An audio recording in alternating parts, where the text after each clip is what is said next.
2014-cü ildən bəri intellektual oyunların aktiv iştirakçısı olan jurnalist Adil Nəhmətli Azərbaycanda intellektual oyunlar sahəsində fəaliyyət göstərən gənclərin son aylarda problemlərlə üzləşdiyini iddia edir. O, bu barədə Today Press TV-yə danışarkən bildirib ki, gənclər illərdir müxtəlif ensiklopedik bilgilərə sahib komandalarda birləşərək turnirlər təşkil edir, ölkə miqyasında keçirilən yarışlarda iştirak edirlər. Bu tədbirlərin çoxu Gənclər və İdman Nazirliyinin dəstəyi ilə baş tutur. Lakin son dövrlərdə bu sahədə süni maneələr yaradılır. Mən özüm şəxsən bu narazılığı uzun müddətdir ki, artıq bir neçə aydır ki, öz sosial şəbəkə hesabımda işıqlandırıram. Bu dövr ərzində mənim özümün aktiv işlədiyim Xəzər İntellektual Gənclər Klubunun hazırki sədri Azad Manaflı tərəfindən müxtəlif haqq kəsilmələri oldu. Həm maddi, həm mənəvi cəhətdən bizə zərbələr endirildi və mən həmin klubdan ayrıldım. Azad Manaflının özünə bildirdim ki, bu hərəkətlər müxtəlif narazılıqlara səbəb olacaq. Bu gənclər öz bilik mübadilələrini maneəsiz şəraitdə həyata keçirmək istəyirlər, heç bir təzyiq altında olmadan və tam şəffaf bir şəkildə.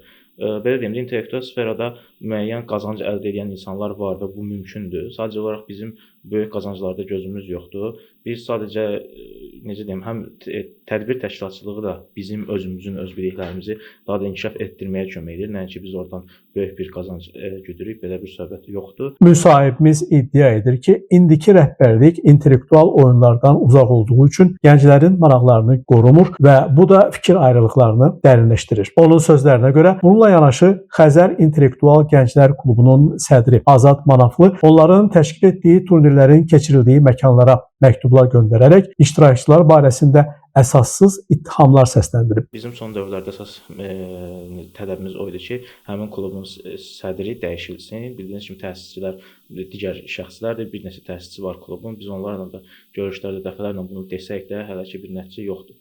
Və son dövrlərdə Azad Manaflı bizim turnirlər, müxtəlif tədbirlər təşkil etdiyimiz universitetlər və digər yerlərə məktublar ünvanlayaraq bizim haqqımızda əsassız fikirlər səsləndirmişdi.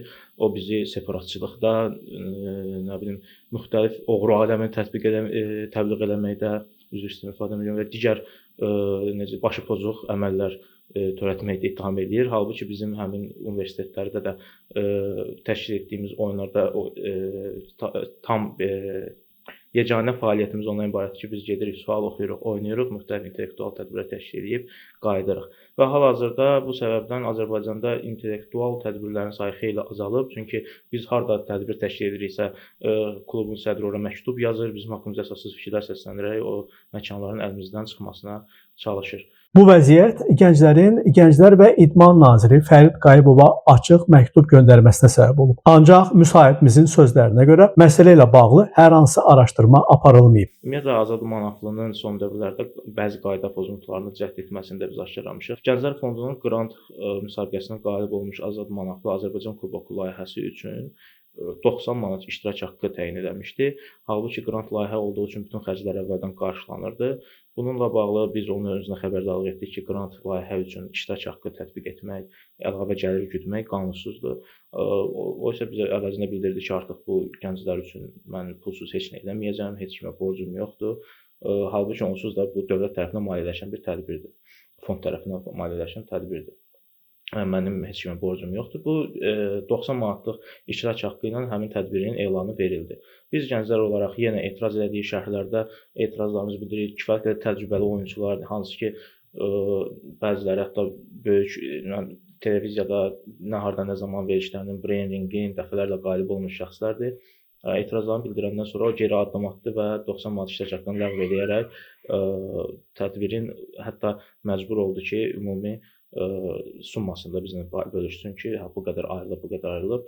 Yəni bu vəziyyətə qədər, bu həddə qədər gəlib çatdı. Bildirim ki, Azad Manaflı hal-hazırda Gənclər İdman Nazirliyinin İctimai Şuranın üzvüdür və buna bütün etdiyi addımların hamısını buna arxalanaraq etdiyini özü dəfələrlə bildirib. Jurnalist bildirib ki, onlar Gənclər və İdman Nazirliyinin məsələyə müdaxilə etməsini və yaranmış vəziyyətin araşdırılmasını tələb edirlər. İntellektual sferada yenidən əmin-amanlıq olsun. Onsuz da biz burada minlərlə gənc deyilik, yüzlərlə gəncik və daimi hal-hazırda iştirak edən, sual müəllifi olan, oyunçu kimi iştirak edən, televiziya verilişlərində iştirak edən gənclərin sayı get-gedə azalmaqdadır. Hazırki vəziyyətdə biz necə deyim, tam sərbəst hərəkət edə bilmirik. Bizim həm psixoloji cəhətdən, həm də ki, maddi və mənəvi cəhətdən sıxıntıda hiss edirik. Çünki bizim haqqımızda müxtəlif qurumlara əsassız məktublar gedir və bunlar araşdırılmalı, müxtəlif tədbirlər görülməlidir. Qeyd edək ki, mövzu ilə bağlı Gənclər və İdman Nazirliyinə sorğu ünvanladıq. Qurumdan bildirildi ki, məsələ onların səlahiyyət dairəsinə aid deyil. Mövzunu diqqətdə saxlayacağıq. Türkan İskəndərli, Namiq Abbasov, Today Press TV.